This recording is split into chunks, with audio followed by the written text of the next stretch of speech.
In this focused PD, we'll take a peek into using Google Classroom to differentiate instruction.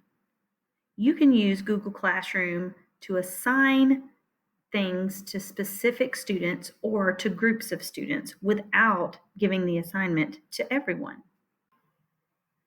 In order to create a differentiated assignment for students, we'll begin with a demo class that I created in Google Classroom.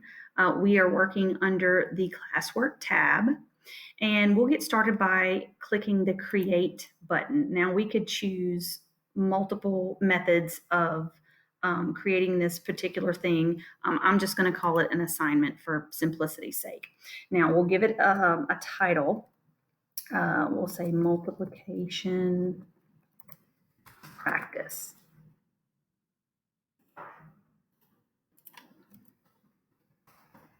Okay, and I'm going to call it 1.1, and you'll see why in just a second. And here we could do instructions. I'm not going to waste our minutes doing that, but this would be where you would tell the students exactly what it was you wanted them to do with the assignment. We're going to pretend that they know. And so I'm going to upload it from Google Drive. This is a multiplication practice sheet that I made in Google Docs just to pretend.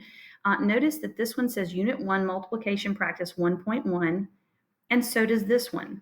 The difference is that this one has a check in front of it and this one has some stars, and I did that with emojis. They're basically that they look the same, but they have different levels of difficulty. And so that's how I'm choosing to differentiate this particular assignment. Again, you could do it lots of different ways, but I'm going to pick the check mark one first because in my mind and on my list, I know which students go into the check mark group and which students go into the star group. So I'm going to choose that one first. We want to make sure that students have their own copy for each one. And I created these units earlier. You don't necessarily have to do this, but I did just to show that you can assign this to a particular unit. And here's the money shot right here. So this is where our students are listed. We can deselect all students and then select specific students that we want to receive this particular assignment.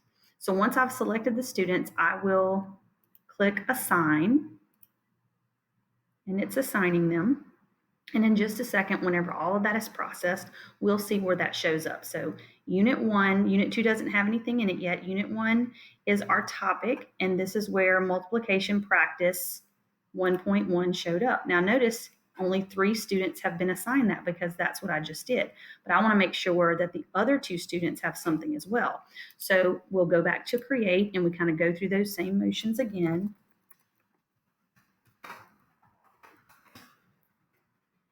And then this time when I add it, I'm going to add the one with the stars. And of course, you can use whatever system you want to differentiate in your mind what your different assignments are. So we want to make sure that students have their own copy. Ungraded. I don't think I clicked ungraded on that other one, but we're going to put that under Unit 1. And we're going to select the other students that didn't get the first assignment. So we're going to assign it.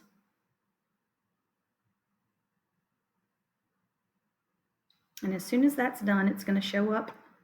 There we go. So this one we can see 2 students were assigned the one with the stars. And we can look here. We can do whatever we want, look at it. 3 students were assigned this one here. Notice I said I didn't think I picked it. So here I can change it to ungraded so that it's just practice. They're not getting a grade for it. It's just for practice. And we're good to go.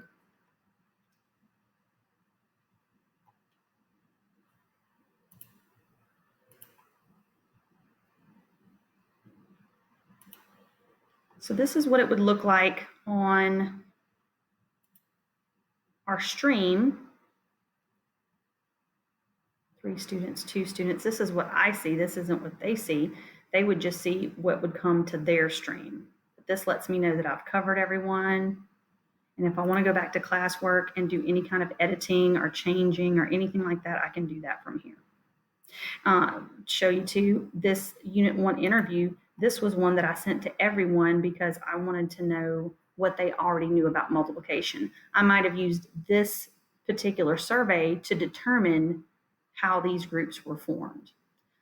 So anyways, that's how you use the assign function in, or the name function in Google Classroom to assign assignments to different groups of students or individual students or however you want to do it.